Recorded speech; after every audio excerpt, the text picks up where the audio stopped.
Bonsoir, bien-aimés, je nous salue au nom de Jésus. Bienvenue dans ce culte du dimanche soir. Et aujourd'hui, nous prenons notre message de l'an. Et je disais dimanche dernier qu'il est important pour nous de comprendre la saison dans laquelle nous nous trouvons. Vous voyez, la Bible dit les fils de Saka avec la compréhension des temps et des saisons. C'est comme ça que l'Église doit être. Nous devons pouvoir lire la météo spirituelle. Regardez, je vais vous dire, avant qu'un avion ne décolle, il se rassure de la météo. Parce que si un avion essaye de transporter des passagers sans vérifier la météo, c'est un risque. Parce que la météo peut être soit bonne, soit mauvaise. Et au cas où c'est mauvais, il attend. Si c'est bon, il décolle. Amen. Et l'Église aussi doit pouvoir lire les temps et les circonstances dans lesquels elle se trouve pour savoir exactement ce que Dieu attend d'elle. Vous voyez, ce n'est plus, nous ne sommes pas dans une saison où on se lève seulement le matin comme ça, ou bien à l'aube de la nouvelle année, on dit seulement bonne année mon frère, bonne année ma soeur. Non, on doit sortir de ces choses. Amen. C'est beaucoup plus que de dire bonne année. Il est question de lire le temps de Dieu. Il est question de savoir il est quelle heure. Il est quelle heure maintenant. Ouais, le problème d'Israël, c'est justement ça. Ouais, lorsque Jésus est entré à Jérusalem, il a dit, oh Israël, Israël, si seulement tu avais reconnu l'heure de ta visitation. Israël attendait le Messie.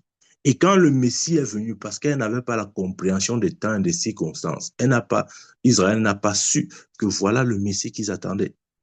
Et voilà pourquoi Jésus, en entrant à Jérusalem, dit, oh Israël, si seulement tu avais connu l'heure de ta visitation.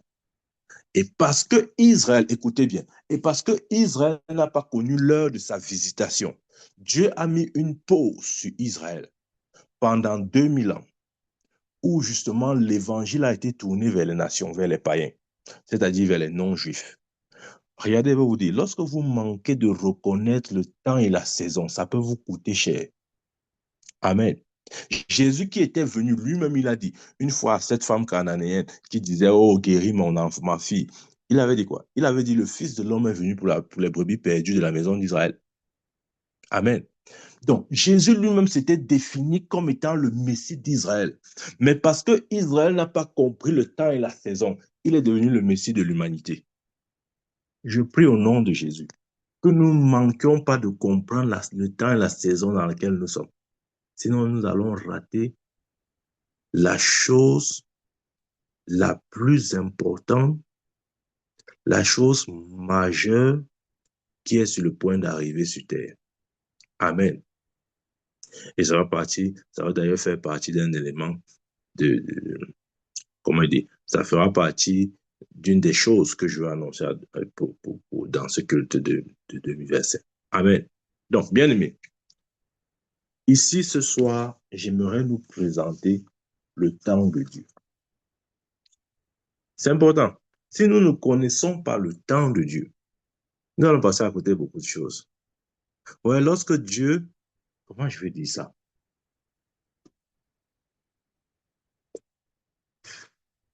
Lorsque vous vous apprêtez pour une cérémonie ou pour quoi que ce soit, ou lorsque vous voulez sortir, il y a la gestion du temps qu'il faut comprendre. Si vous ne comprenez pas la gestion du temps, vous allez être soit en retard là où vous partez, ou encore au pire des cas, vous n'allez jamais aller où vous partez. Pourquoi? Parce qu'il y a un moment pour faire chaque chose. Si tu as un rendez-vous à 12 heures, bien aimé, ce n'est pas à 12 heures que tu vas commencer à dire que mon habit est où? Est-ce qu'on a repassé mon habit? C'est terminé. Tu seras en retard, ça c'est sûr. Si tu as un rendez-vous à 12 heures, ce n'est pas à 12 heures que tu vas dire vraiment, je ne me suis pas encore lavé. Chérie, ma serviette là ou non? Tu as repassé mes habits. Non, c'est terminé, tu seras en retard. Et beaucoup de chrétiens ont cette mentalité-là. Ils ont un rendez-vous à 12 heures et c'est à 12 heures qu'ils se demandent si leur tenue a été repassée. C'est à 12 heures qu'ils cherchent euh, leur serviette. C'est à 12 heures qu'ils se rappellent même qu'ils avaient rendez-vous. Bien aimé, nous avons un rendez-vous important à ne pas manquer sous aucun prétexte. Si tu entends ma voix, écoute très bien. Nous avons un rendez-vous. Dieu a un rendez-vous particulier avec son Église. Amen. Bien sûr, sauf si tu ne te définis pas comme étant l'Église de Christ. Mais si tu te définis comme étant membre du corps de Christ, sachez qu'il y a un rendez-vous important qui s'annonce. Que personne ne vous déçoive, bien-aimé. Que personne ne vous dise, ah non, non, vraiment, on a encore le temps, vraiment, vraiment, vraiment, il n'y a plus. C'est terminé ça. Amen.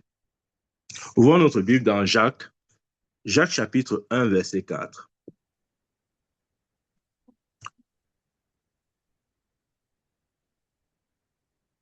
Jacques 1, verset 4, il dit, et je lis, mais il faut que la patience accomplisse parfaitement son œuvre afin que vous soyez parfaits et accomplis sans faillir en rien. Je recommence. Mais il faut que la patience accomplisse parfaitement son œuvre afin que vous soyez parfaits et accomplis sans faillir en rien. Vous voyez, il y a deux mots. Il y a être parfait et être accompli. Vous allez souligner ça, il ne faut pas oublier. Et le mot qui nous intéresse ce soir, c'est le mot accompli. Afin que vous soyez parfait et accompli. Amen. Le mot accompli signifie quoi?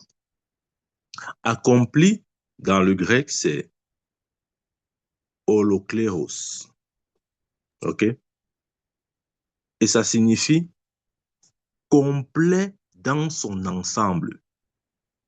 Bien, mais j'aimerais que tu notes ces définitions ou bien ces significations. Ça va vraiment t'aider à comprendre la saison et le temps dans lequel nous sommes. Le mot qui a été traduit ici en français par accompli, c'est le mot grec holokléos. Et ça signifie complet dans son ensemble. Ça signifie aussi où il ne manque rien. Ça signifie complet. Ça signifie entier. Ça signifie total. Ça signifie d'un corps sans défaut ou tâche. Notez bien ce que je viens de dire là. Un corps sans défaut ou tâche. Notez bien ça, parce que nous allons lire un autre verset qui parle de ça. D'un corps sans défaut ou tâche. Amen. Ça signifie libre de péché. Ça signifie sans faute. Notez aussi sans faute. Ça signifie complet sous tous les aspects. Soulignez aussi ça. Complet sous tous les aspects. Et enfin, ça signifie accompli. Amen. Voilà. Nous allons aller doucement. Maintenant, ouvrons Éphésiens chapitre 5. J'ai dit tout à l'heure, sauf si tu ne te définis pas comme étant membre de Christ. Si c'est le cas, prête attention à ce message. Bien aimé, ce message, c'est un peu le genre de message où, à la fin, excusez-moi, comment je vais dire ça? J'aimerais vraiment qu'on soit restitué dans le contexte. Cette année, c'est pas comme les autres années où on se lève là, on dit, on invente les thèmes là. Année de succès, année de la prospérité, année de... Non, ce n'est plus ça, ce n'est plus ça. Sortez de ces choses. Amen. C'est important de... J'ai parlé tout à l'heure au début de la météo exacte ou l'heure de Dieu, la montre de Dieu. Amen. Et j'ai donné la signification ou les explications du mot accompli. OK? Maintenant, allons dans Éphésiens. Éphésiens chapitre 5, verset 27. Il dit là, 27, il dit, afin de faire paraître devant lui cette Église glorieuse, sans tache, ni rite, ni rien de semblable, mais sainte et irrépréhensible. Je sais que nous nous rappelons des définitions que j'ai données sur le mot accompli de Jacques 1, verset 4. Ouais, ça revient ici. Ici, Paul parle de quoi? Il parle comment est-ce que l'Église glorieuse se présentera devant Christ lorsqu'elle sera enlevée. Amen. c'est une église accomplie. Et ici, Paul donne des éléments ou comment il dit, une description de cette église. Il dit sans tache ni ride, ni rien de semblable, mais sainte et irrépréhensible. Vous voyez, ça correspond bien avec le mot accompli de Jacques 1, verset 4 que nous avons lu tout à l'heure. Amen. Ouvrons maintenant Colossiens. Colossiens 3, Colossiens 4, verset 12, je vous l'ai dit. Il dit ici, c'est Paul qui parle. Épaphras, qui est des vôtres, vous salue, serviteur de Jésus-Christ.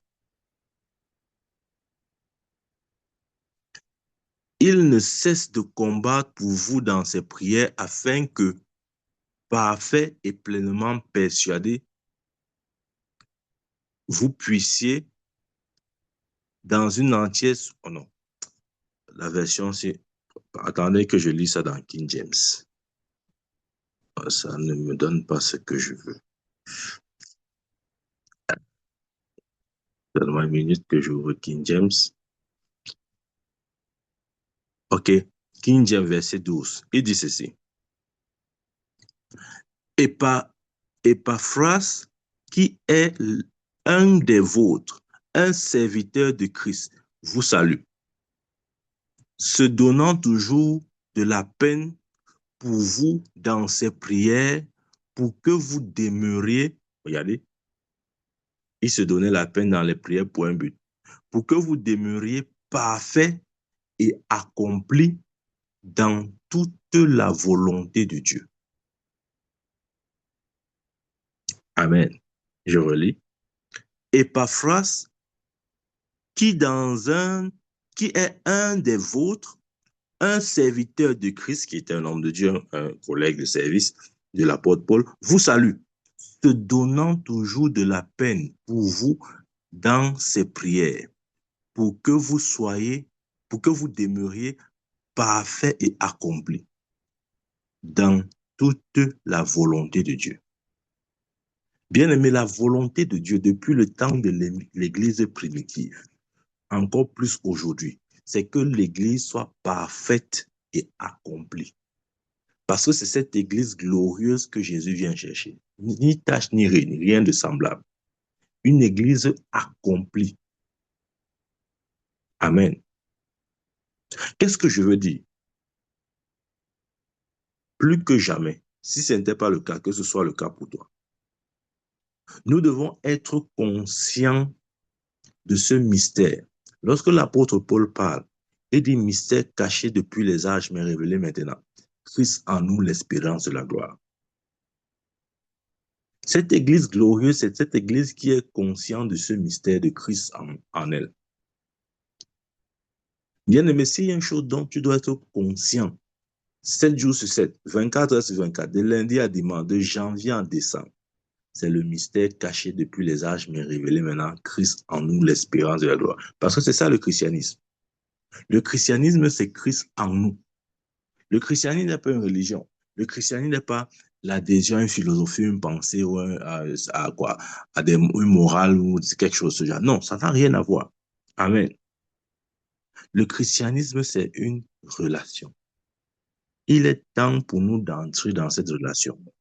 Que l'on sorte de toute forme de religion pour entrer maintenant dans une relation. Vous voyez, personne n'entretient avec, pour ceux qui n'ont pas de parents biologiques, personne n'entretient avec son père biologique une religion. Non, c'est pas une religion. C'est une relation. C'est quelque chose de dynamique, de vivant. Il parle, je réponds. Il me donne les instructions, je fais. C'est ça. Amen. Ce n'est pas la religion, c'est la relation. Alors, si nous entretenons avec nos parents biologiques une relation, pourquoi voudrions-nous entretenir avec Dieu la religion? Amen. De toute façon, le christianisme n'a pas été la religion, n'est pas une religion et ne sera jamais une religion. Amen. Le christianisme, une fois je l'ai dit, c'est la vie de Christ en l'homme. C'est ça le christianisme. C'est ce que Paul a dit. Christ, mystère caché depuis les âmes, mais révélé maintenant. Christ en nous. OK. Espérance, mystère révélé, caché maintenant, est révélé en nous, Christ en nous. Amen. Donc, bien aimé, cette révélation doit nous habiter constamment. Parce que, pour ma part, si quelqu'un manque de comprendre et de vivre dans la réalité de cette révélation, il est distrait. Et s'il est distrait, c'est possible qu'il n'entende pas le son de la trompette. Ouais, le problème, c'est que le son de la trompette ne sera pas un son, comme nous pensons souvent, un son audible là qui vient, hein, les chrétiens pensent que non, un jour, comme ça, quand le son là va sonner, ça va faire pop, pop, pop, pop, pop, pop, pop, pop. Après, une voix va sonner du ciel. Dieu va dire, mes enfants, l'heure est venue, venons pas. C'est pas ça, bien aimé. Lisez la Bible, 1 Corinthiens 15, au son de la trompette, en un clin d'œil. C'est en un clin d'œil. Donc, il ne peut pas avoir toutes ces choses en un clin d'œil. C'est pour dire que l'enlèvement, ça sera tellement rapide que si tu ne t'es pas préparé pour ça, tu vas le manquer. Amen. Je prie au nom de Jésus que tu ne manques pas d'entendre ce son. Ce son qui résonne à partir de ton homme intérieur. Amen. Ouais, le son résonne à partir de l'intérieur, ce n'est pas l'extérieur. Ne croyez pas que vous allez entendre le son avec vos oreilles. Non, c'est à partir de l'intérieur. Je vais vous donner un exemple. Que je prenne cette illustration. Quand vous voulez aller uriner, est-ce que vous entendez un son dans vos oreilles?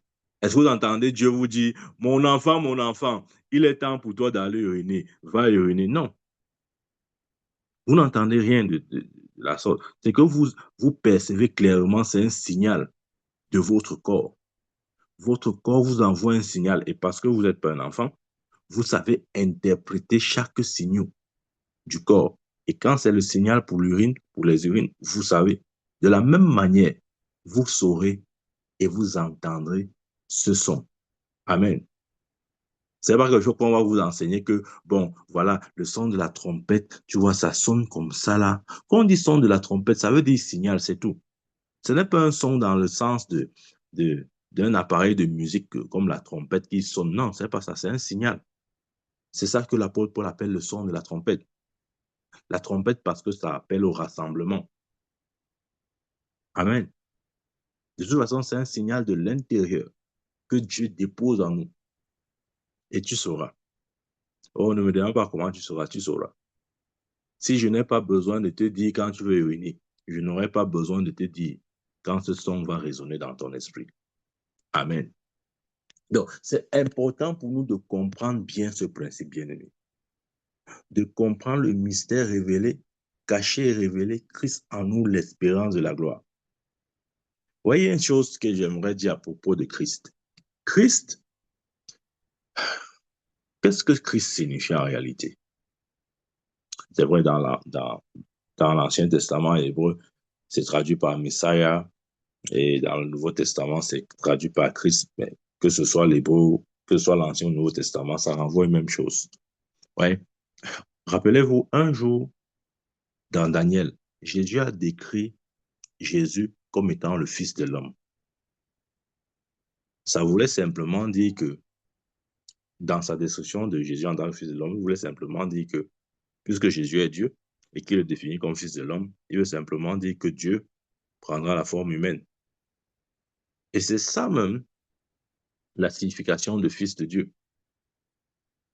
Quand on dit Jésus-Christ est Fils de Dieu, ça ne veut pas dire que Jésus-Christ est un, comment dire, que Dieu a accouché Jésus comme nos mères nous accouchent. Non, ce n'est pas ça. Quand on dit Jésus-Christ est Fils de Dieu, ça veut dire Jésus-Christ est Dieu sous la forme humaine. Et nous le savons, c'est la raison pour laquelle il a été crucifié. Le souverain sacrificateur lui a posé la question, dis-nous, es-tu le Fils de Dieu? Il a dit oui, je le suis. Il a dit voilà, blasphème. Lui qui est un homme, il se fait passer pour Dieu. C'est l'Église qui ne comprend pas encore ce que ça veut dire. Fils de Dieu veut dire Dieu sous la forme humaine. Donc, quand on dit Jésus-Christ est le Fils de Dieu, ça veut dire Dieu sous la forme humaine. Pareil, quand on dit Jésus-Christ, le Christ qu'on ajoute à Jésus, ce n'est pas, on voit que Jésus-Christ, Jésus, c'est le prénom, et Christ, c'est le nom de famille, ou bien Jésus, c'est le nom de famille, et Christ, c'est le prénom. Non, ce n'est pas ça. Il n'est pas question de prénom et nom de famille. Il est question de comment il veut dire ça? D'identifier un individu dans ce qu'il est. Il est Dieu sous la forme humaine. Lorsqu'on dit Jésus-Christ, on ne met pas seulement en exergue son humanité, mais aussi sa divinité. Parce que c'est Dieu qui est descendu sur terre en prenant la forme d'homme pour sauver les hommes. Amen. Bien lu ce passage de Jacques. Si nous avons oublié, je vais encore le relire et je vais lire encore Colossiens. Il a dit, Épaphras, qui est des vôtres, vous salue, serviteur de Jésus-Christ. Il ne cesse de combattre pour vous dans ses prières afin que parfait et pleinement, King James, s'il vous plaît. Épaphras, qui est un des vôtres, un serviteur de Christ, vous salue, se donnant toujours de la peine pour vous dans ses prières, pour que vous demeuriez parfait et accompli dans toute la volonté de Dieu. Bien-aimés, est-ce que vous savez que nous pouvons opérer dans cette dimension? Il y en a qui disent non, on ne peut pas être parfait sur terre. Qui a dit savoir ça? Qui est écrit dans la Bible. Pas seulement parfait, accompli. Amen. Dieu ne nous veut pas seulement, comment dire, dans la perfection, il nous veut aussi dans l'accomplissement. Amen. Et j'ai expliqué ce que le mot accompli signifie. Amen. Et rappelez-vous, j'ai lu aussi Jacques qui parle aussi du fait, relisons encore, on ne doit pas oublier ces versets. J'espère que pendant que l'enseignement passe, nous prenons la peine de noter ces versets. Jacques 1, verset 4, il dit, « Mais il faut que la patience accomplisse parfaitement son œuvre, afin que vous soyez parfaits et accomplis, sans faillir en rien. » Afin que vous soyez parfaits et accomplis, sans faillir en rien. Éphésiens 5, verset 27. Il dit, afin de faire paraître devant lui cette église glorieuse, sans tache, ni ride, ni rien de semblable, mais saine et irrépréhensible. Amen. Bien-aimé, cette année 2025, c'est une année où Dieu amène l'Église dans cet accomplissement. C'est une année de plénitude totale. Et j'ai donné la raison. La raison, c'est que c'est cette Église que Jésus vient chercher. Amen. Dieu nous veut parfaits et accomplis. Et accompli ici, ce n'est pas seulement dans le sens de nous, l'Église, mais aussi dans l'accomplissement de son plan majeur sur la terre. De quoi est-ce que je veux parler? Nous savons tous que le désir de Dieu est que tous soient sauvés. Donc, en 2025, une des choses que Dieu va faire, notez bien ça, c'est que l'évangile qui a été prêché depuis le temps des apôtres dans l'Église primitive, cet évangile va parcourir toutes les nations. Et pour ceux qui lisent un peu la Bible, ils comprennent ce que ça veut dire. Dans Matthieu chapitre 24, il dit ceci. Matthieu chapitre 24, verset 14, il dit, « Cette bonne nouvelle du royaume sera prêchée dans le monde entier pour servir de témoignage à toutes les nations. Alors viendra la fin. » Nous avons toujours lu ce verset. Et chacun dit, ah, on attend, non? Ah, venir quand? En tout cas, Dieu sait. De toute façon, Dieu est souverain. Bien aimé, ce n'est plus une histoire de Dieu sait ou Dieu est souverain. C'est une question d'accomplissement. Il y aura beaucoup d'écritures, parmi lesquelles cette écriture que je viens de lire, que Dieu va amener dans l'accomplissement total. Parce que nous sommes dans l'année de la plénitude totale, où tout ce qui a été, entre guillemets, en suspens, concernant le plan divin pour l'humanité, croyez-moi ou pas, ça va s'accomplir en 2025. Il a dit ici, cette bonne nouvelle du royaume sera prêchée dans le monde entier. Il n'a pas dit dans un pays, il n'a pas dit dans un continent, il a dit dans le monde entier. alors viendra la fin. On s'est toujours demandé, mais la fin là, c'est quand? La fin là, c'est quand? La fin là, c'est maintenant.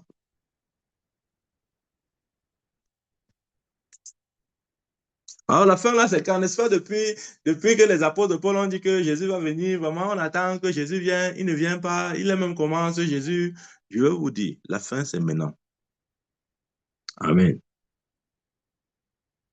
Je nous ai expliqué quelque chose au début. Parce que Israël a manqué de reconnaître le temps et la saison de sa visitation. Leur Messie s'est tourné vers les autres nations ou vers les païens. Et c'était à dessein, parce que Osée dit que ça serait ainsi pendant 2 jours, c'est-à-dire 2000 ans. Et nous savons que les 2000 ans se sont écoulés. Et selon la prophétie de Daniel, après 2000 ans, le Messie reviendra. Amen. Il a mis une pause sur le calendrier juif pour se tourner, pour se tourner vers les païens. Et le temps était bien défini, 2000 ans. Les 2000 ans sont écoulés. Et d'après les prophéties bibliques, après ces 2000 ans, la prochaine étape, c'est justement que l'Église s'en va et que l'Antichrist, le gouvernement mondial et tout ce que nous savons commence à régner sur terre. Nous sommes dans cette saison. Que personne ne vous déçoive. Je vous dis la vérité. Je vous dis la vérité. Amen. Voilà pourquoi Dieu voudrait nous amener dans cet accomplissement-là. Ouais, je ne sais pas si on a... Attendez, que je relise encore le mot accomplissement pour que nous comprenions dans quelle dimension l'Église doit se mouvoir en 2025. Pas juste pour des objectifs personnels, non, mais pour l'accomplissement d'un plan divin qui a été établi depuis les cieux, préordonné par Dieu et exécuté par l'Église et le Saint-Esprit qui marche au milieu de son Église. Accompli, j'ai dit. Notons ça, s'il vous plaît. Lorsque Jacques parle ici, il dit, mais il faut que la patience accomplisse parfaitement son œuvre afin que vous soyez parfaits et accomplis sans faillir en rien. Le mot accompli là-bas, j'ai dit, c'est holokléos et ça signifie complet dans son ensemble. Ce que je veux dire, c'est qu'en 2025, une des choses que Dieu va faire dans son Église, c'est de l'amener dans cet état d'une Église complète dans son ensemble. C'est d'amener son Église dans cet état où elle ne manque rien du tout. Elle est complète, elle est entière, elle est totale. Il continue en disant d'un corps sans défaut ou tâche. Ouais, ça nous rappelle Ephésiens 5, verset 27, une église sans tâche ni ride. C'est ça aussi accompli ici, là. Holokléros. C'est quoi? C'est sans défaut ou tâche. Amen. D'une église libre de péché. Parce que Christ nous a affranchis du péché. D'une église sans faute. Amen. D'une église complète dans tous les aspects. Donc, lorsque je parle en disant que nous sommes dans l'année de la plénitude, voyons dans la plénitude ce que je suis en train de développer là. Dans la plénitude, j'inclus complet dans son ensemble, où il ne manque de rien, entier, total, corps sans défaut ou tâche, ok, libre du péché, complet sur tous les aspects. L'Église va atteindre ce niveau où elle est complète sous tous les aspects. Bien aimé, je ne suis pas en train de parler de 2026, je parle de 2025. Amen.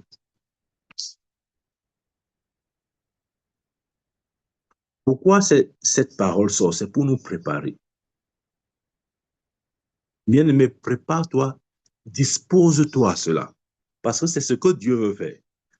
Si tu veux entrer dans le moule ou dans le plan de Dieu, gloire à Dieu. Si tu veux te soustraire de la volonté ou du plan de Dieu pour son Église dans cette saison, bien aimé, ça ne sera que ton problème.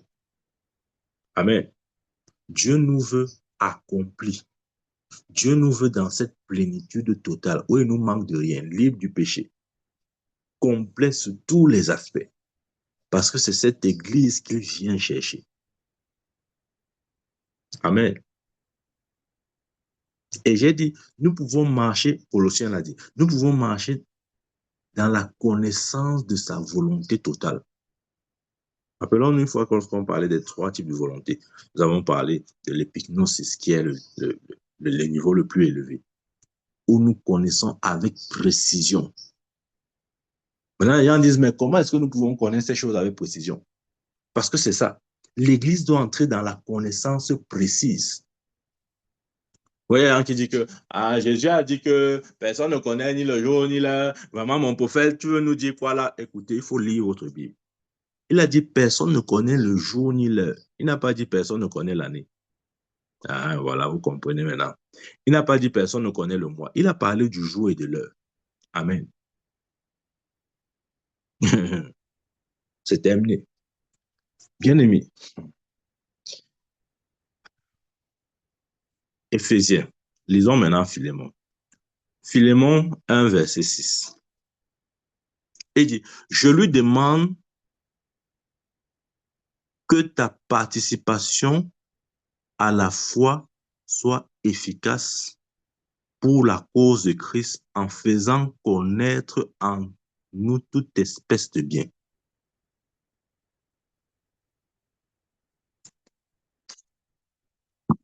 Lisons ça dans,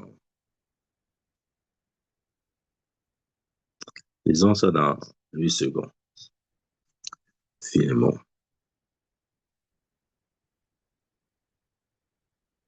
Si tu ne donnes pas ta daigne, comment il veut dire ça? Si tu ne donnes pas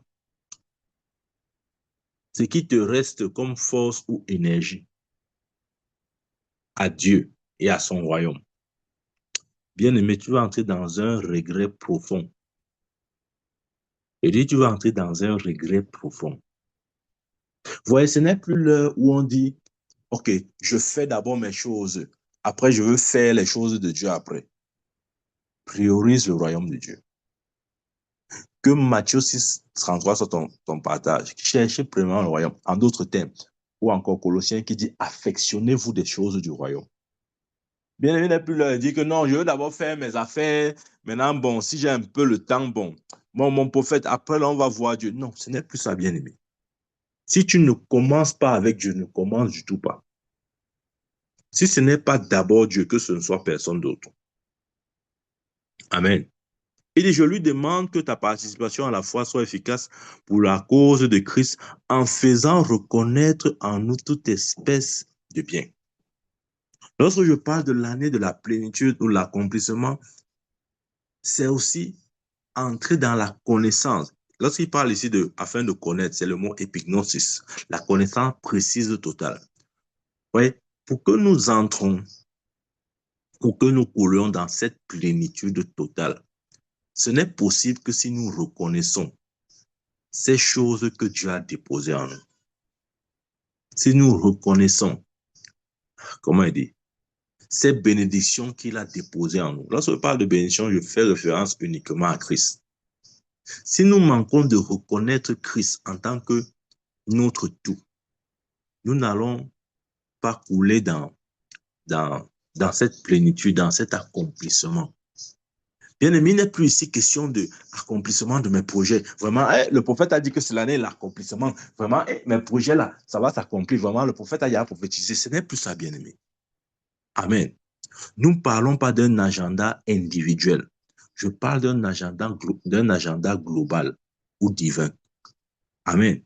Ce sont plus les choses, on apporte nos petits projets là, vraiment, Seigneur, voici mon projet, vraiment, ton serviteur a dit que c'est l'année de l'accomplissement, vraiment, accompli ça, accompli. Non, bien aimé, c'est beaucoup plus grand que ça. Je ne parle pas de nos petits projets là. Je parle de la pensée ou du calendrier de Dieu pour l'humanité maintenant. Bien aimé, tu ferais mieux d'écouter ça et de bien comprendre. De peur d'être surpris comme Israël ou de peur d'être justement mis à l'écart. Parce que j'ai dit, Jésus venait pour Israël, mais Israël a rejeté le Messie et le Messie s'est tourné vers les autres nations du monde. Amen. C'est très important. N'oublions pas ça, bien aimé.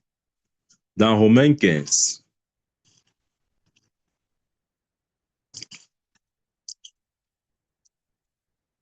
on dit non, pourquoi on prêche l'enlèvement? On ne doit pas prêcher ça. On doit prêcher nos bénédictions, on doit prêcher, vraiment, on doit prêcher nos mariages, on doit prêcher nos visas, on doit prêcher nos promotions, on doit prêcher. Non, vraiment, le prophète, là, vraiment, il dérange, il ne prêche pas ce qu'on va entendre.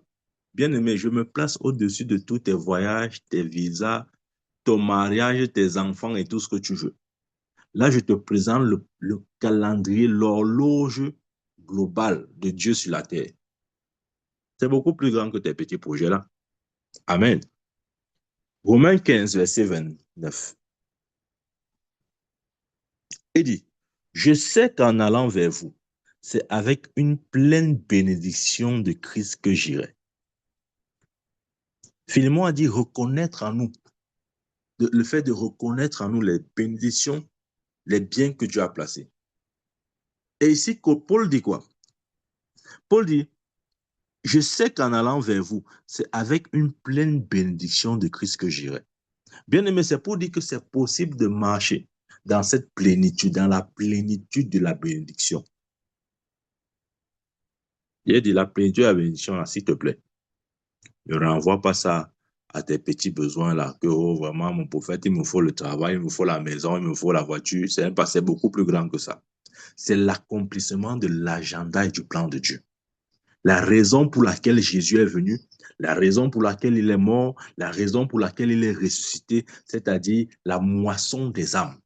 Et l'apôtre Paul dit ici, il dit que lorsqu'il viendra à l'église de Rome, pour voir les chrétiens de Rome, il dit, ça sera avec une pleine bénédiction de Christ que j'irai. Bien aimé, cette année, nous devons marcher dans la pleine bénédiction. Ça veut dire que toutes les ressources du royaume, dans tous les domaines, Dieu nous accorde cela pour que l'œuvre de Dieu ne souffre de rien, pour que nous accomplissions ce que Dieu attend et ce que Dieu a toujours voulu. Que les nations du monde entendent l'évangile, alors vient la fin. Ah, peut-être nous n'attendions pas ce message, nous attendions que le prophète vienne dire que vraiment, vraiment, frère et sœurs en Christ, vraiment, l'année-ci, je vois que tes projets vont réussir, vraiment, tes business là, ça va marcher. Est-ce que je dis que tes business vont marcher ou tes projets vont pas réussir? Bien sûr, c'est ce que je veux, ça va le faire, ça va certainement réussir, mais c'est beaucoup plus grand que ça, bien aimé. Ouais. En 2025, nous devons arrêter de penser individuellement, c'est-à-dire non, non, non. Si nous n'intégrons pas le calendrier de Dieu, nous serons surpris. Jésus avait dit un jour que l'enlèvement sera comme deux femmes qui travaillent au champ. Un est pris et l'autre sera laissé. C'est très important de nous préparer pour cet événement. Parce que nous sommes dans cette année de la plénitude totale, de l'accomplissement. Nous marchons comme l'apôtre Paul avec une pleine bénédiction de Christ. Lorsque tu arrives en quelque lieu que ce soit, bien aimé, sois conscient que tu entres avec une pleine bénédiction de Christ. Autrement dit, si tu arrives et que quelqu'un a besoin de quoi que ce soit, tu deviens la solution de cette personne. C'est ce que ça veut dire, bien aimé. Dieu fait de nous la solution de quiconque. Je ne sais pas si on comprend ce que ça veut dire. C'est-à-dire que Dieu fait de nous la solution pour toutes les nations du monde. Si tu arrives quelque part, les autres sont les ténèbres, nous sommes la lumière. Si tu arrives quelque part, bien aimé, c'est la lumière qui entre. C'est l'évangile qui entre. C'est le royaume de Dieu qui entre. Jésus pouvait dire le royaume de Dieu au milieu de vous. Il parlait de lui-même. Nous devons être conscients, nous devons atteindre cette conscience où lorsque nous marchons, ce n'est pas l'individu ou l'homme qui marche, c'est le royaume qui marche. Amen. On va se poser la question, est-ce que c'est vraiment vrai? Est-ce que ce que le prophète s'y dit, c'est sa pensée, c'est la pensée de Dieu, ou il veut seulement nous faire peur? Colossiens 1, verset 9 à 10, il dit, c'est pour cela que nous aussi, depuis le jour où nous avons entendu, où nous avons été informés, nous ne cessons de prier pour vous et de demander que vous soyez remplis de la connaissance de sa volonté. Une fois de plus, le mot utilisé là-bas, c'est épignosis. Afin que vous soyez remplis de la connaissance de sa volonté en toute sagesse et intelligence spirituelle. Bien aimé, Dieu veut que nous soyons remplis de la connaissance de sa volonté. C'est sa volonté ainsi. Dieu ne voudrait pas que nous manquions ou que nous manquions de saisir quoi que ce soit concernant sa volonté. Et un des aspects de sa volonté, c'est la connaissance de ce qu'il veut faire maintenant. Amen. Il dit que nous soyons remplis de la totalité de la connaissance de sa volonté. Est-ce qu'on peut avoir la totalité de la connaissance de la volonté de Dieu? Oui, c'est ce que la Bible dit. Tu n'as pas lu. Il dit, c'est pour cela que nous aussi, depuis le jour où nous avons été informés, nous ne cessons de prier pour vous et de demander que vous soyez remplis de la connaissance. Vous soyez remplis de la connaissance. Le mot utilisé là, c'est épignosis, la connaissance totale, parfaite. Que vous soyez remplis de la connaissance de sa volonté. Est-ce que nous pouvons connaître la connaissance, la volonté totale de Dieu? Oui. Les gens disent non, non, on ne peut pas connaître, on ne peut pas connaître. Comment on ne peut pas connaître? On peut connaître. Si, on peut connaître. Puisque Dieu dit dans sa parole. Dieu le dit dans sa parole. Et le verset 10, il dit, pour marcher, l'intérêt pour Dieu de nous révéler sa connaissance totale, c'est afin que nous marchions d'une manière digne du Seigneur et lui être entièrement agréable, portant des fruits en toutes sortes, portant des fruits en toutes sortes de bonnes œuvres et croissant par la connaissance de Dieu. Voilà. Maintenant, attendez que j'explique le verset 10. Horizon derrière le verset 9. Et ensuite, j'explique le verset 10. Le verset 9 dit, c'est pour cela que nous aussi, depuis le jour où nous avons été informés, nous ne cessons de prier Dieu pour vous et de demander que vous soyez remplis de la connaissance de sa volonté en toute sagesse et intelligence spirituelle. Verset 10. Pour marcher d'une manière digne du Seigneur et lui être entièrement agréable. Ouais, c'est l'année de la plénitude totale. C'est pourquoi Dieu voudrait que nous entrons dans la connaissance totale de sa volonté. Parce que personne ne peut marcher de manière digne, ok? D'une manière digne du Seigneur, et personne ne peut lui être entièrement agréable s'il n'a pas la connaissance, s'il n'a pas accès à la connaissance ou à la volonté totale du Seigneur. Les deux versets sont liés. Donc, si nous ne pouvons pas avoir accès à la connaissance de la volonté totale du Seigneur ou entière, nous ne pouvons non pas marcher d'une manière digne du Seigneur. Par conséquent, nous ne pouvons non plus être agréables. Il continue en disant, portant des fruits en toutes sortes, il dit quoi? Portant des fruits en toutes sortes de bonnes œuvres. Et, il faut souligner et, et croissant par la connaissance de Dieu. Bien aimé, qu'est-ce que je veux dire? En cette année 2025, ouais, Dieu ne voudrait pas juste que nous portions des fruits en toutes sortes de bonnes œuvres. C'est-à-dire, Dieu ne voudrait... Il y a des gens comme ça. Il y a des chrétiens qui peuvent porter des fruits. C'est-à-dire que leurs affaires marchent, leur business marche, les autres aspects de leur vie fonctionnent, mais ils ne fonctionnent pas dans la deuxième partie, c'est-à-dire dans la croissance de la connaissance de Dieu. Et ça, c'est dangereux. Voilà pourquoi en 2025, tu dois croire dans les deux dimensions. Tu dois croître en portant des fruits, en portant les fruits, toutes sortes de bonnes œuvres, et tu dois aussi croître par la connaissance de Dieu. Amen. Les deux vont de pair, bien-aimés. Ne prenons pas seulement cette croissance des bonnes œuvres, de ce que nous pouvons faire, la prospérité ou le succès que Dieu peut apporter à tout ce que nous touchons, etc. C'est bien, mais il y a une autre dimension qui est importante, la croissance par la connaissance de Dieu, c'est-à-dire notre homme intérieur. Parce que tout ce que nous faisons ici, sur terre, malheureusement, ça restera sur terre. Bien aimé, tes business ne vont pas entrer dans le ciel. Tes affaires n'iront pas au ciel. Tout ça va rester sur terre. C'est toi qui iras au ciel. Et si c'est toi, c'est donc la connaissance que tu as du Dieu que tu sers. C'est ça qui est la priorité numéro 1. Amen.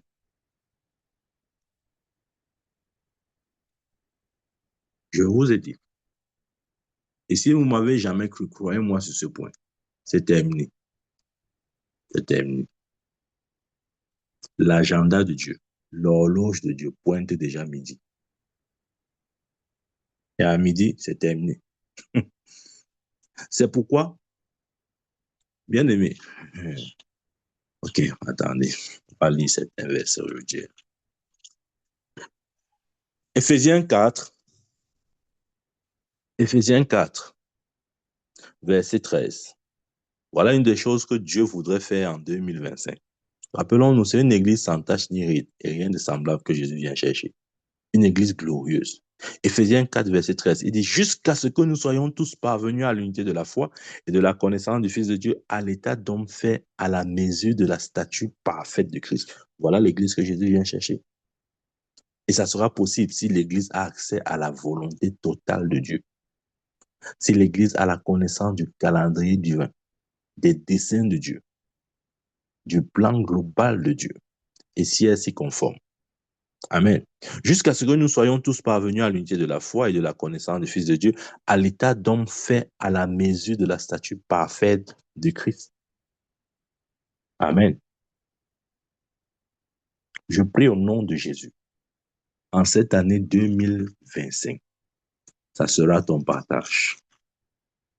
Toi qui m'écoutes, je déclare que tu marches dans la vérité de ce verset que je viens de lire. Amen. Voyez, il y a beaucoup d'écritures qui vont s'accomplir. Ça ne sera plus seulement que la Bible dit que, la Bible a dit que, non, ça ne sera plus la Bible a dit que. Ça sera une réalité dans la vie de ceux qui seront prêts. Amen. Dans 1 Jean 4, verset 17, il dit, tel il est, tel nous sommes dans ce monde. Amen.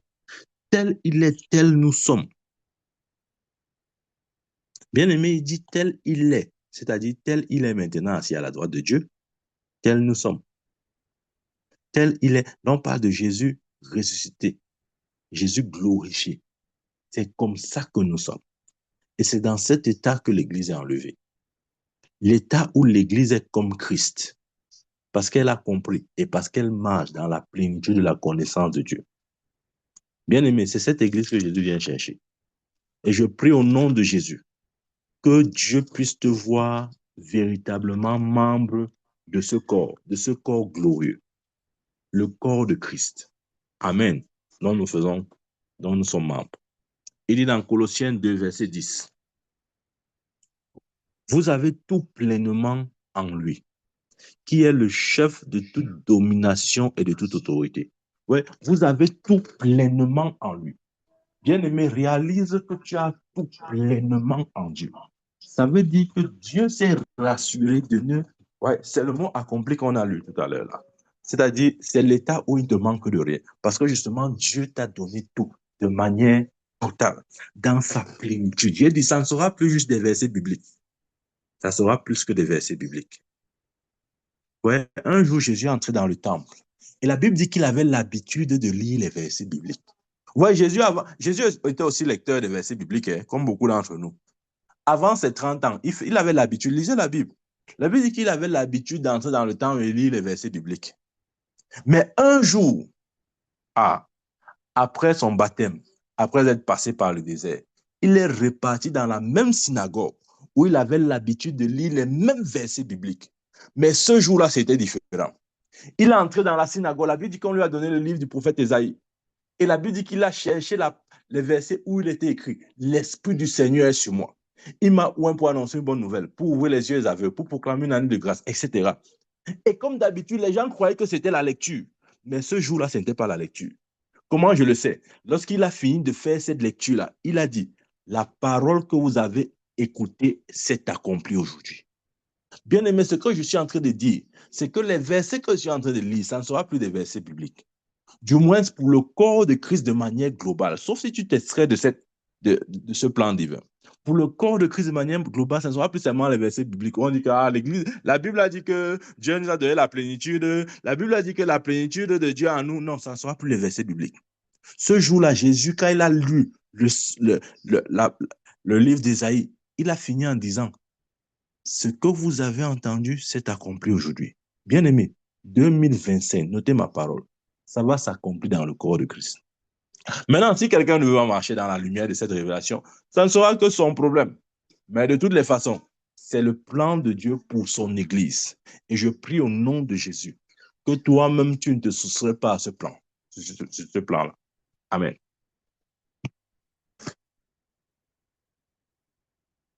C'est ce que nous sommes. C'est ce que nous sommes devenus avec Jésus. Et j'ai dit, ça ne sera plus des versets bibliques. Nous avons tellement lu les versets bibliques. Maintenant, ça sera cette parole s'est accomplie. C'est pour te dire que si tu abordes 2025 comme tu faisais en 2024, là, tu seras très surpris. Ah, crois-moi. Si tu vois 2025 comme 2024, ah, les pas sont tous les mêmes années. C'est tout la même chose, non? Il y aura quoi de spécial? En tout cas, ah, on va voir. Oh, ça sort comme ça sort. Non, non, non, non, non. Non, non, mille fois non. Amen.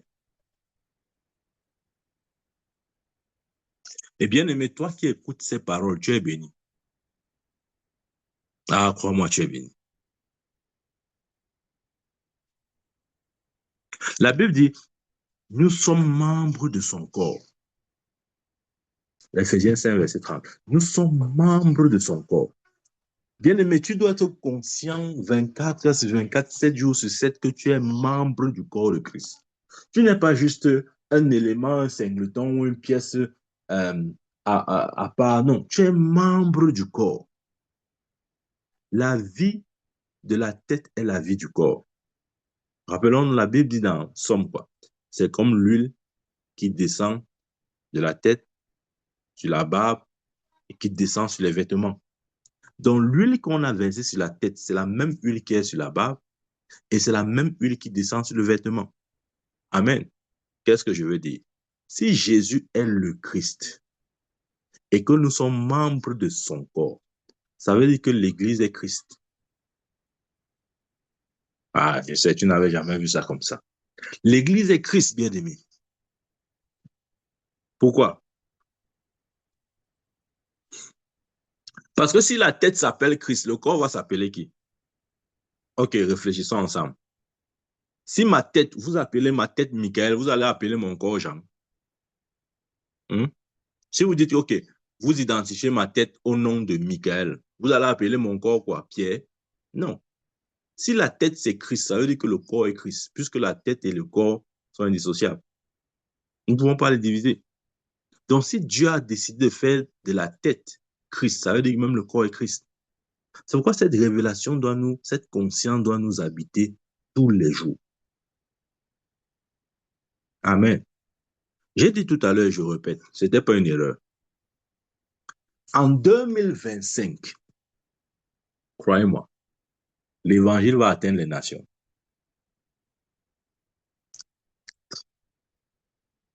Et pour ceux qui lisent un peu la Bible, ils savent ce que ça veut dire. Si l'évangile atteint les nations, ça veut dire que nous sommes à la fin.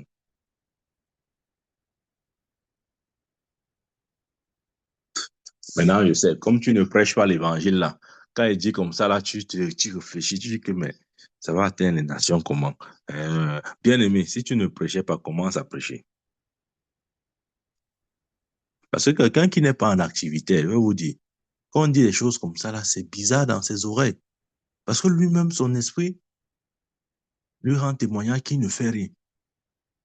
Et quand on dit que l'évangile va atteindre les nations, sa question, il a une seule question, comment? Comment? Comment? Bien aimé, si tu ne fais rien, les autres font quelque chose. Donc, si tu ne faisais rien, lève-toi et commence à faire. Parce que l'agenda de Dieu, et notez bien ça, l'agenda de Dieu pour 2025, là, je suis en train de parler du plan global de Dieu, c'est que l'évangile atteigne les nations du monde. Et pour ceux qui lisent un peu la Bible, nous savons ce que ça veut dire. Si l'évangile atteint les nations du monde, ça veut littéralement dire que nous sommes à la fin. Amen. Comment je le sais? Dans Matthieu 24, verset 14, Jésus a dit, cette bonne nouvelle du royaume sera prêchée dans le monde entier pour servir de témoignage à toutes les nations. Alors viendra la fin. Jésus n'a pas dit que il faudrait que toutes les nations du monde naissent de nouveau. Alors viendra la fin. Non, non, non. Il a dit sera prêché afin de servir de témoignage. Afin que tout homme ne dise pas que oh, je ne savais pas. Non. Dieu, c'est quelque chose que Dieu va faire en 2025, bien aimé. Dieu, parce que c'est son agenda, c'est son plan. Et ça corrobore et ça confirme toutes les autres prophéties bibliques. Dieu va se rassurer que son évangile touche toutes les nations pour servir de témoignage. Et comme le verset dit, alors viendra la fin. Vous voyez, il y a des chrétiens, ils vont vous dire, même si vous leur donnez le jour, l'heure, le mois, la minute, la tiers seconde, ils ne seront jamais prêts. Je vous dis la vérité. Il y a des chrétiens, ils ne seront jamais prêts. Quelle que soit la manière à laquelle tu les avertis, ils ne seront jamais prêts. Donne même jusqu'à la minute près, seconde près. Non, non, le gars ne sera jamais prêt. Je prie au nom de Jésus que tu ne sois pas de ce genre-là. Amen. Oh, crois-moi bien aimé. Cet évangile, plus que jamais, va se répandre dans le monde. Avec ou sans ta contribution. Autant mieux être participant de cette œuvre-là. Amen. Donc, bien aimé, ne dors plus. Commence à parler. Présente Christ à tout le monde. Jésus a dit, cette bonne nouvelle du royaume sera prêchée dans le monde entier pour servir de témoignage. Alors viendra la fin. La fin est là. OK. Vous savez,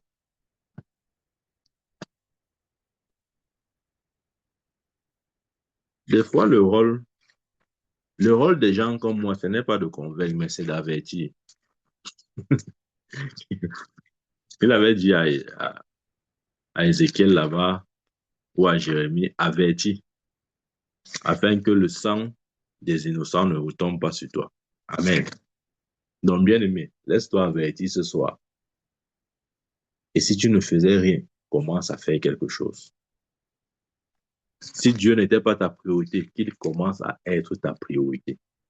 Si le royaume de Dieu n'était plus ta priorité, que cela soit maintenant ta priorité.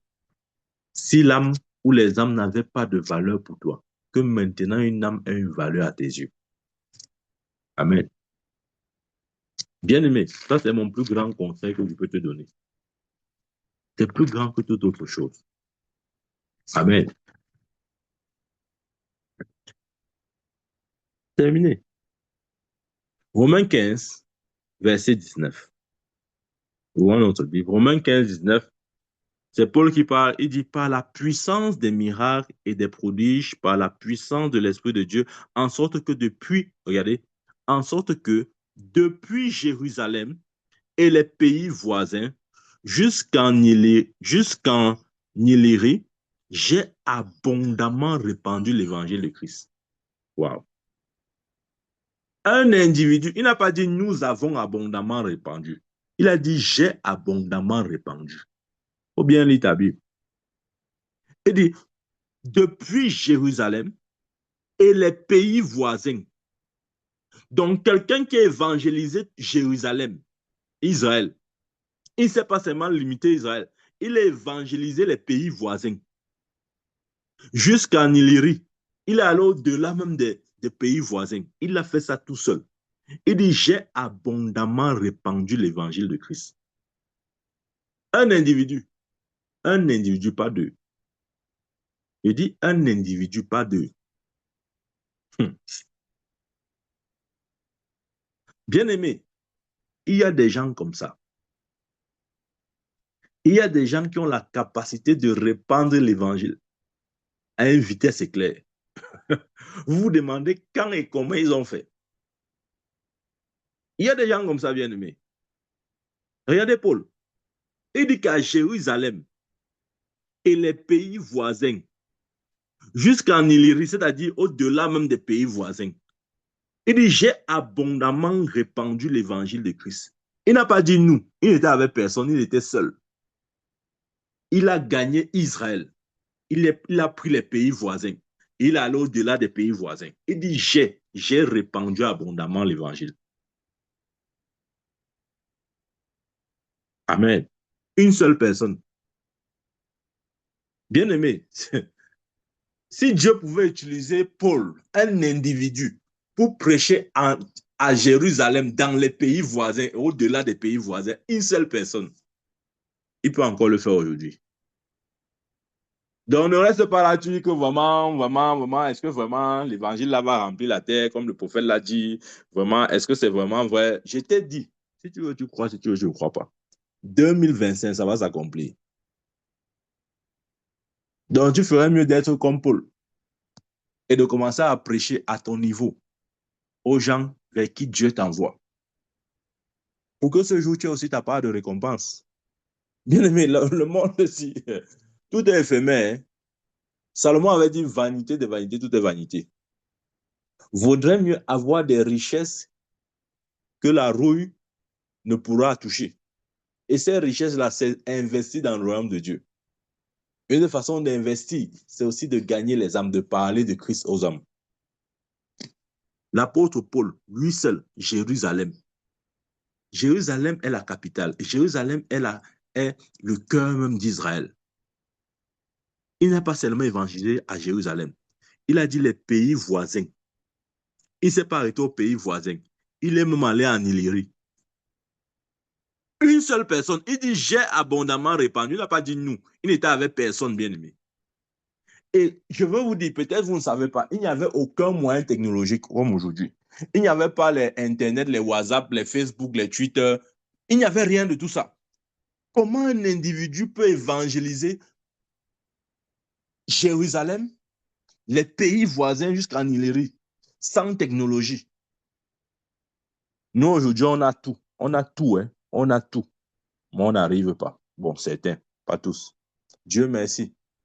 Il y a toujours les pôles que Dieu réserve dans chaque génération, dans chaque dispensation, dans chaque saison. Amen.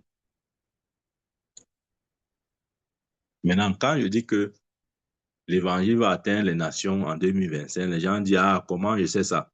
Quels sont les indicateurs que j'ai? Attends, je vais te donner un indicateur, parce qu'il te connaît. Ce que nous ne savons peut-être pas, le, euh, le 2 décembre 2024, écoutez bien, le 2 décembre 2024, seulement ce jour-là, un seul jour, pas deux, un seul jour, le 2 décembre 2024, 5 milliards de personnes, je n'ai pas dit 5 millions, j'ai dit 5 milliards de personnes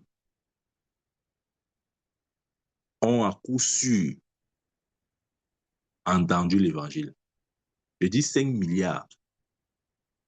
Et si vous allez sur les recherches, si vous faites certaines recherches sur la population mondiale, on estime selon l'ONU que nous sommes à 8 milliards et quelques.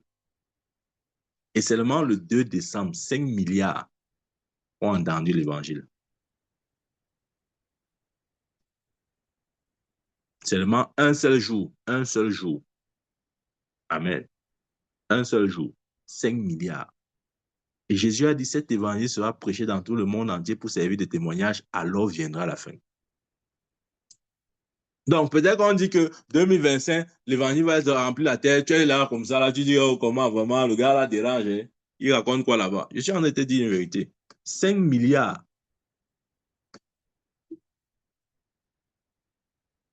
Maintenant, réfléchissons et raisonnons ensemble. Vous pensez que c'est les autres 3 milliards de personnes là qui sera difficile qui sera difficile à atteindre? OK.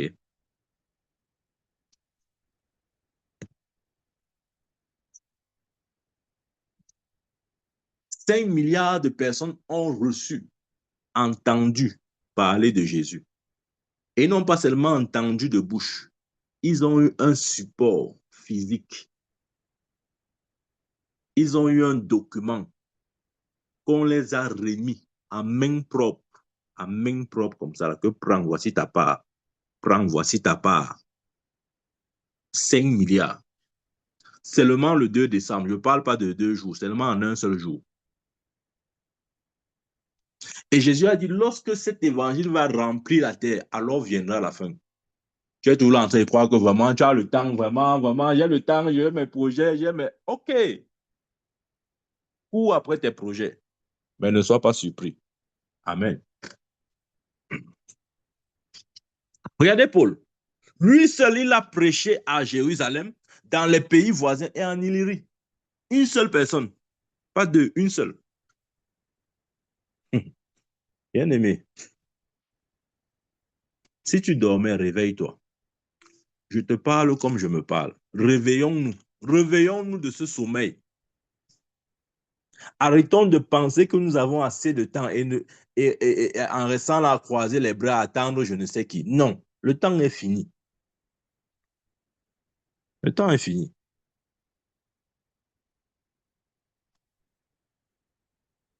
OK.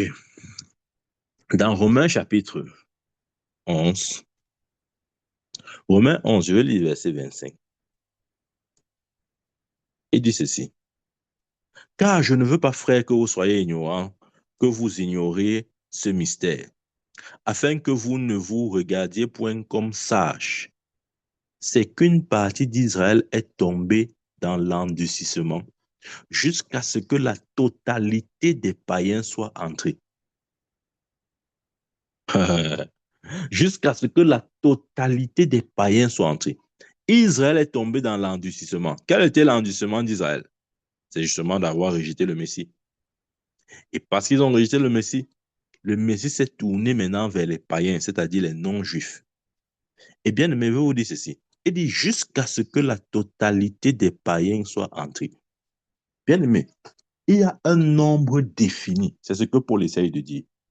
Il y a un nombre défini. Lorsqu'il sera atteint, ça s'appelle la totalité des païens. Dieu seul sait quel est ce nombre.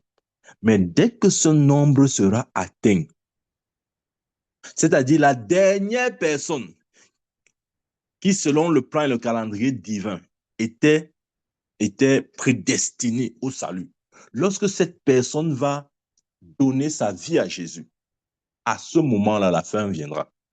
À ce moment-là aura lieu l'enlèvement. Dieu attend juste que la dernière personne programmée, selon, ou si vous voulez, préordonnée ou prédestinée, à entrer. Lorsque cette dernière personne entrera dans la bergerie, paf, à l'instant là, l'église sera enlevée. Il y a un nombre défini, jusqu'à ce que la totalité des païens soient entrés. Amen. Et voilà pourquoi nous devons plus que jamais nous lever et parler de Christ pour, si vous voulez, pour accélérer comment je vais dire, l'arrivée, ou si vous voulez, pour que cette dernière personne, comment je vais dire ça, pour atteindre le plus rapidement possible le nombre défini par Dieu. Lorsque ce nombre sera atteint, ça sera la fin. Amen. Là, il y a un nombre bien défini. Ça, c'est une chose que j'aimerais aussi nous dire. Et c'est par l'évangile, la proclamation de l'évangile, que nous courons ou que nous atteignons ce nombre-là. C'est-à-dire, en parlant de Christ, en parlant de Christ, en parlant de Christ, pour ceux qui vont, il y aura deux possibilités. Ceux qui vont croire en Jésus-Christ et d'autres qui vont dire, ah non, vraiment, je ne veux pas. Mais ça, c'est pas un problème. Si quelqu'un ne croit pas, la Bible dit, si tu ne crois pas, tu es condamné. OK? Mais de toute façon, il y aura il y a un nombre bien défini. Amen. Dieu seul sait quel est ce nombre. Mais dès que ce nombre de païens sera atteint, entrera dans la bergerie, à ce moment précis, l'Église sera enlevée. Amen. Et j'ai dit, 2025, l'Évangile va courir dans le monde entier. Il était dit que le 2 décembre, 5 milliards de personnes ont entendu l'Évangile avec pour évidence comment il dit, la réception. C'est-à-dire, on les a remis un document, la parole de Dieu, un dévotionnel qui prouve justement qu'ils ont entendu et qu'ils ont accepté de recevoir ce livre-là. Plus de 5 milliards. Donc, on va te dire que c'est terminé, tu crois que non, c'est le jeu. C'est pas le jeu. C'est pas le jeu. Amen. Donc, qu'est-ce que je veux dire? Je veux simplement dire qu'à partir de 2025, le compte à rebours a commencé. L'enlèvement n'est plus une question de oh, vraiment, on attend même dans 15 ans, même dans 5 ans. Bon, mon prophète, peut-être même dans 20 ans. Hein. En tout cas, on ne sait pas. Même encore 50 ans. En tout cas, bon, le Seigneur, non, ce n'est plus ça. Je dis et je répète, à partir de 2025, le compte à rebours a commencé. Quand on parle comme ça, certains chrétiens ont peur. Si tu as peur, c'est parce que tu sais que ton esprit t'atteste que tu n'es pas correct. Donc, répands-toi simplement, n'aie pas peur. Parce que les vrais enfants de Dieu sont excités lorsqu'on parle de l'enlèvement. Si l'enlèvement te fait peur, bien aimé, répands-toi. C'est la preuve que tu dois te repentir. Il y en a qui ont dit l'enlèvement. Ils ont déjà peur. Ils ont dit, hey, je veux partir, je ne veux pas partir. Ah, Seigneur, après on va chanter. Les gens ils disent, Seigneur, me voici, je n'entends pas mon nom. Seigneur, me voici, je n'entends. Tu vas entendre quel nom? Les chants charnels comme ça. Amen. Bien aimé, nous devons nous préparer. Si tu fais partie des vierges folles, il n'y aura pas ton nom. Tu ne vas pas entendre ton nom. Et ça ne sert à rien chanter, il n'y aura pas ton nom. Mais si tu es parmi les vierges sages, ces vierges qui avaient de l'huile dans leur lampe, l'huile dans la lampe parle de la préparation. Elles étaient préparées à la rencontre de l'époux. Amen. En fait, pourquoi Dieu veut enlever son église? Posons-nous un peu cette question. Pourquoi Dieu veut enlever son église? Bien-aimé, Dieu veut nous enlever pour deux raisons.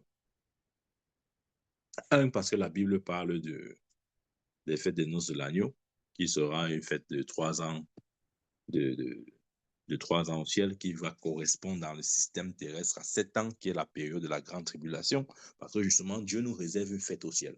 Ça, c'est ce qu'on doit comprendre. Dieu nous réserve un banquet, une fête au ciel, etc.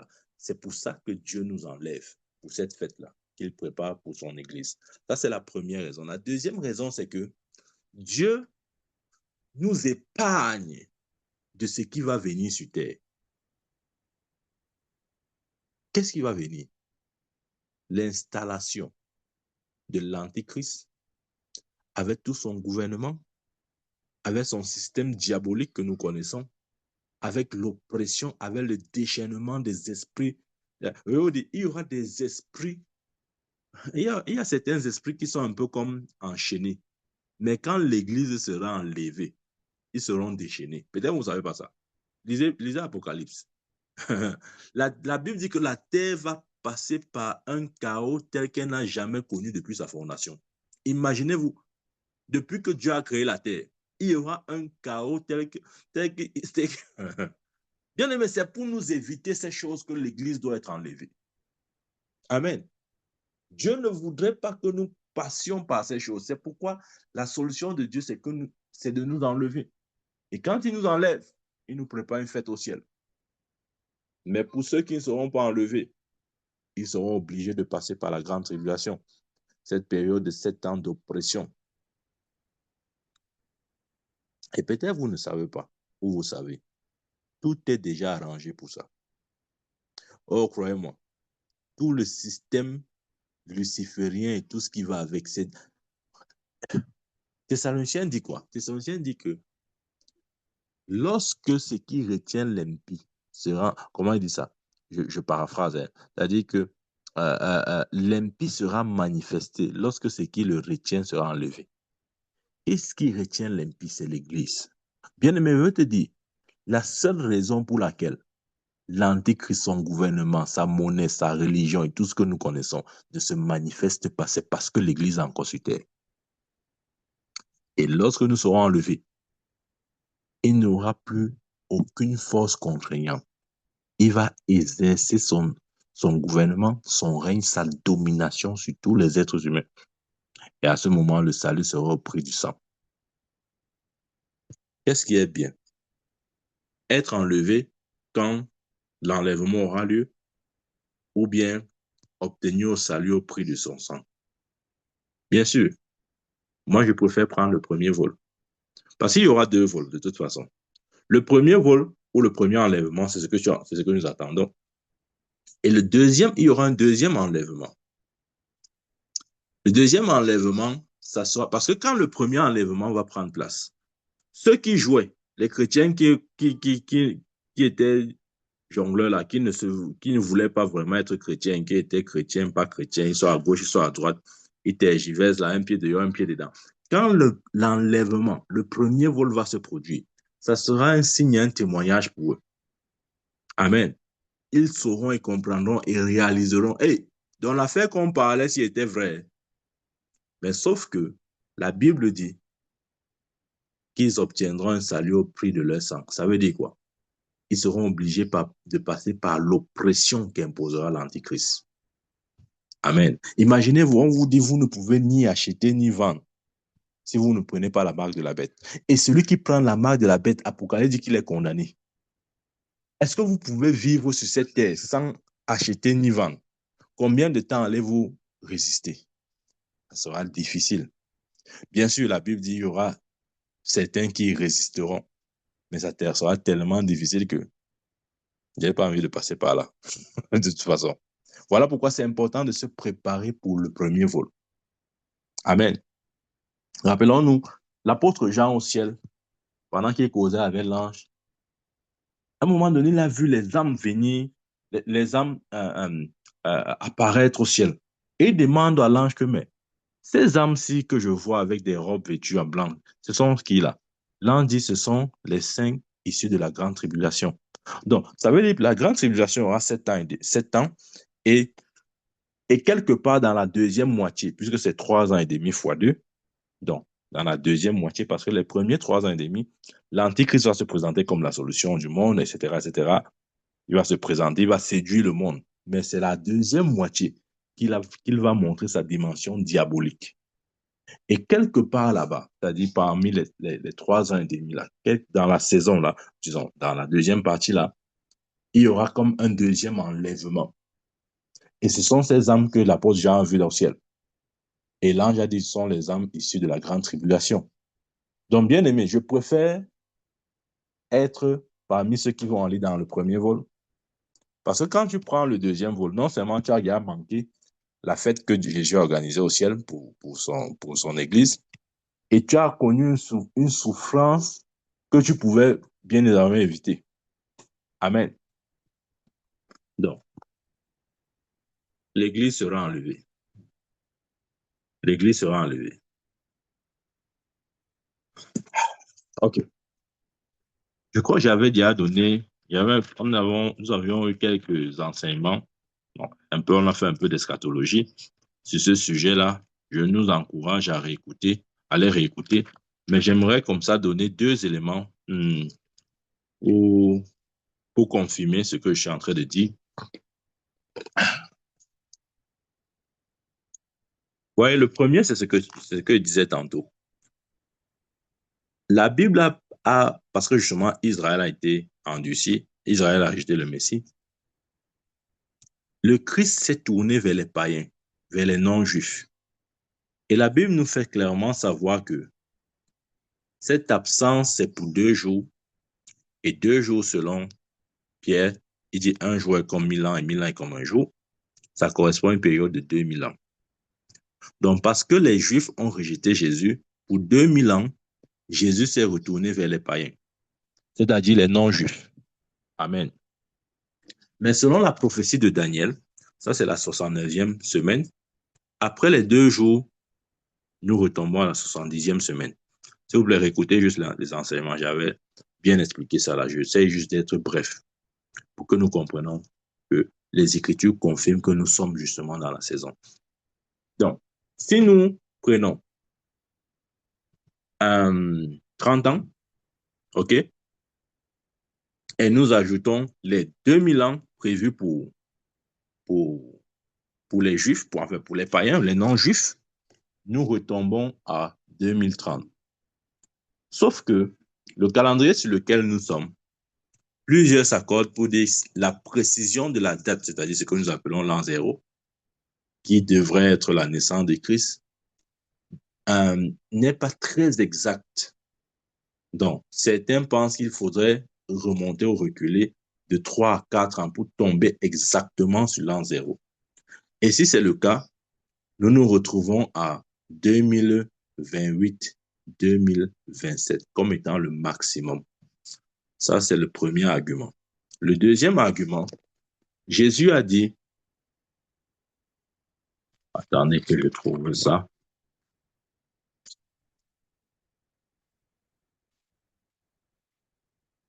Dans Luc 29, réécoutez juste cette série d'enseignements hein, sur la fin des temps. Là. Je ne peux pas revenir sur tous ces détails. J'essaie juste de prendre comme ça de manière à amasser quelques éléments. Dans Luc 29, Luc 21, je veux dire.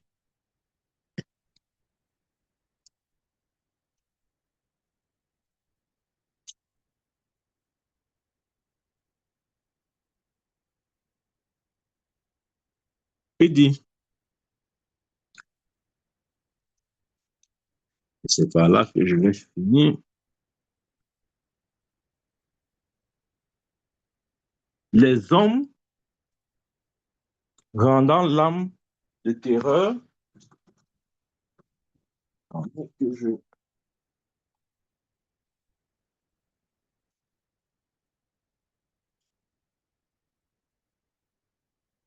les hommes rendant l'âme de terreur dans l'attente de ce qui surviendra pour la terre, car les puissances des cieux seront ébranlées.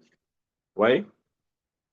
Alors le Fils de l'homme, alors on verra le Fils de l'homme venant sur une nuée avec puissance et grande gloire. Quand ces choses commenceront à arriver, redressez-vous et levez votre tête parce que votre délivrance approche. Amen. Parce que votre délivrance approche. De quelle délivrance il parle? La délivrance dont il parle ici, puisque la terre va passer par ces temps de crise, de guerre et tout ce qu'on veut, c'est justement que Dieu va extirper ou Dieu va enlever son Église. Verset 29, il leur dit une comparaison. Voyez le figuier et tous les arbres. Dès qu'ils ont poussé, vous connaissez de vous-même en regardant que déjà l'été est proche. Amen. Il dit, voyez le figuier. Le figuier, c'est l'image d'Israël.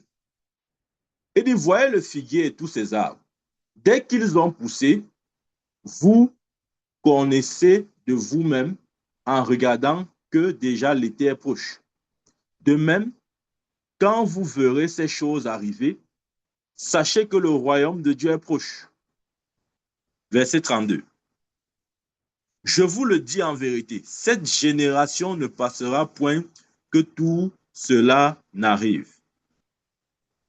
Amen. Ici, il parle de la délivrance. La délivrance, parce que justement, le verset d'avant disait que les puissants des cieux seront ébranlés, etc. La terre sera secouée, etc. Mais il prépare la délivrance pour son peuple. Et cette délivrance, c'est justement l'enlèvement, parce que Dieu ne voudrait pas que son Église passe par ce par quoi le monde va passer, quand l'Antichrist établira son royaume sur terre, etc. Et il donne maintenant une indication. L'indication qu'il donne ici, c'est le figuier. Et le figuier représente Israël. Il dit, dès qu'ils ont poussé, bien aimé, nous savons, l'histoire le dit, ce figuier qui a poussé représente la reconstruction d'Israël en tant que nation. Et nous savons que cette reconstruction s'est faite en 1948. Ah, ça c'est l'histoire. On ne va pas discuter sur ça. OK? C'est 1948. Et Jésus dit que la reconstruction d'Israël en tant que nation, en fait, si vous voulez, c'est la dernière prophétie que Dieu nous a donnée avant l'enlèvement. Ou si vous voulez, la prophétie qui doit précéder l'enlèvement, c'est la prophétie du figuier. Amen. Qui est Israël, qui est la reconstruction d'Israël en tant que nation. Nous savons qu'Israël a été dispersé, etc. Et c'est en 1948 que Israël a été reconnu encore comme une nation. Et la Bible dit quoi? Que ça sera le dernier signe qui va précéder l'enlèvement de l'Église. Amen. Et j'aime bien ce que Jésus a dit à ce propos. Il a dit, je vous le dis en vérité, cette génération ne passera pas que tout cela n'arrive. En d'autres termes, là on fait un petit calcul, ok? Parce que je sais que il y a des gens qui pensent que quand je parle là, c'est peut-être une imagination humaine. Je n'imagine rien bien, mais ce sont les Écritures. Si nous faisons la génération dont Jésus parle, parce qu'il a dit, lorsque le figuier sera reconstitué, c'est-à-dire lorsque Israël sera reconnu comme nation en 1948, Jésus a dit, cette génération ne passera pas sans que la délivrance, c'est-à-dire l'enlèvement, n'ait lieu.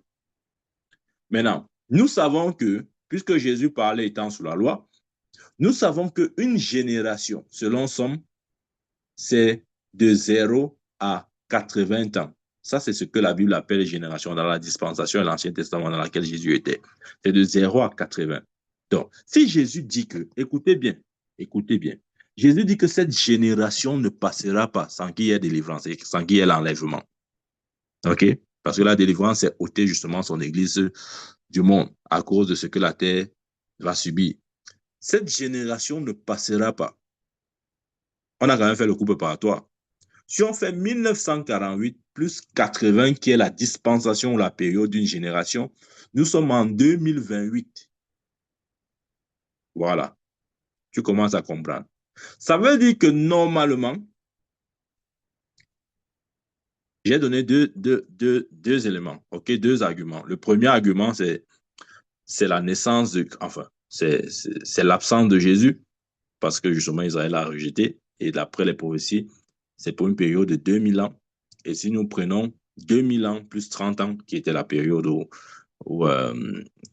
enfin, qui correspondait au moment où Israël avait rejeté, nous retombons en 2030. Sauf que justement, dans le calendrier sur lequel nous sommes, l'an zéro, pour beaucoup, ce n'est pas exactement, c'est-à-dire, comment dire, ça ne tombe pas exactement sur la naissance même du Christ. On estime qu'il faudrait remonter à 3-4 ans avant. Donc, moins l'an 3 ou moins l'an 4 pour commencer à l'an zéro, proprement dit. Et nous voyons que ça correspond aussi à ce que Dieu a dit ici. Jésus a dit ici sur le figuier. Lorsqu'il a dit que le figuier, la reconstruction du figuier, OK, et qui est l'image d'Israël. Parce que je vous ai dit, bien aimé, le seul signe ou la seule prophétie qui entoure l'enlèvement, c'est celle-ci que je viens de lire. La reconstruction d'Israël en tant que nation. OK? Voilà. Ça, c'est la seule prophétie qui devait être accomplie pour qu'on commence à parler de l'enlèvement. Et Dieu merci, c'est accompli depuis 1948. Donc, depuis 1948, nous sommes dans la zone critique. Beaucoup plus encore maintenant. Parce que lorsque nous ajoutons une génération que Jésus a dit, cette génération ne passera pas. Et nous savons que la génération, c'est 80 ans, selon le Somme 92 ou 90, lorsque Moïse parle. Nous retournons à quoi? À 2028. Voilà. Tu commences à comprendre. Voilà. Maintenant, ça ne veut pas dire que l'enlèvement aura lieu en 2028. Ça, c'est un plafond, bien aimé. C'est un plafond parce que Jésus a dit cette génération ne passera pas. Ça, c'est un plafond.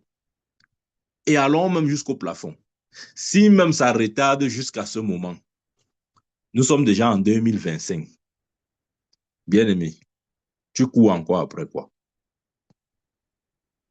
Ça veut dire que techniquement, tu n'as pas plus de 3 ans sur Terre, ou l'Église n'a pas plus de 3 ans sur Terre. Mais comme je vous ai dit, nous n'arriverons pas à ce terme-là. Parce que c'est juste une fourchette. Parce que le signe qui nous permet encore de mieux recadrer la période, c'est ce que Jésus a dit. Il a dit, cet évangile sera prêché dans toutes les nations, alors viendra la fin. Et si 2025, l'évangile est prêché dans toutes les nations, pourquoi devrions-nous encore attendre 2028? Ouais? Donc, c'est pour dire que c'est terminé, bien aimé. C'est terminé. Ne nous disons pas que nous avons encore le temps. Nous avons juste le temps de continuer de parler de Christ à ceux qui ne le connaissent pas. C'est tout. Amen. Ouais.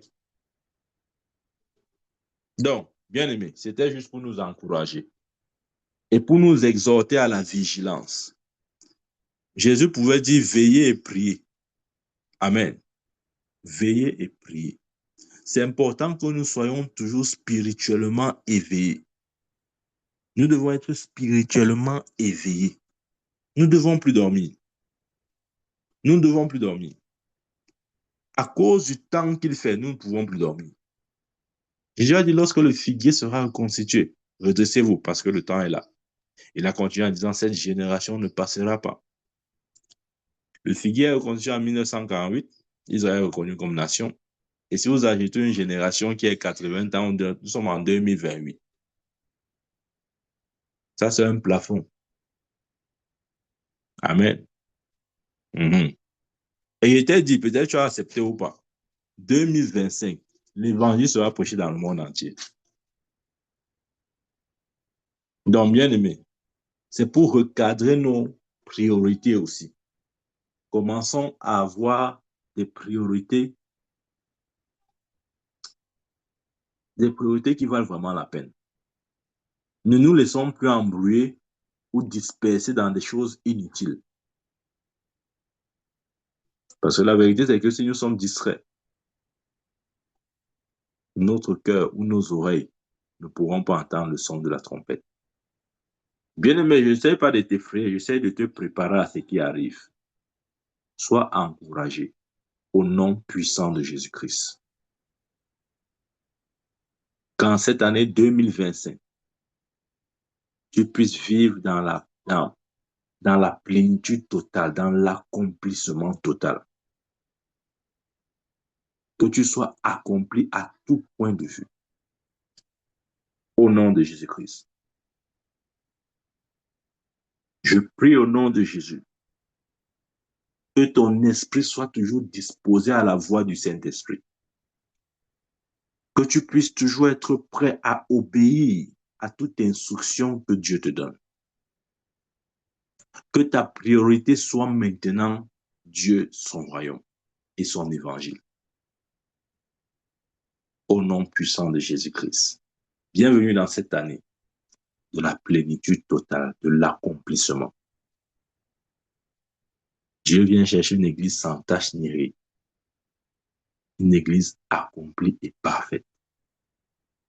Sois membre de cette église au nom de Jésus-Christ. Amen, amen, amen. Que Dieu nous bénisse.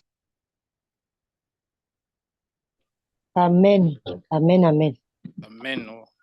Amen, amen, amen. Amen, amen, amen. Amen, amen. Merci, prophète. Amen, Gloire à amen. Amen, amen, amen. Amen. Amen. Amen. Amen, amen, amen, prophète. Amen. Amen.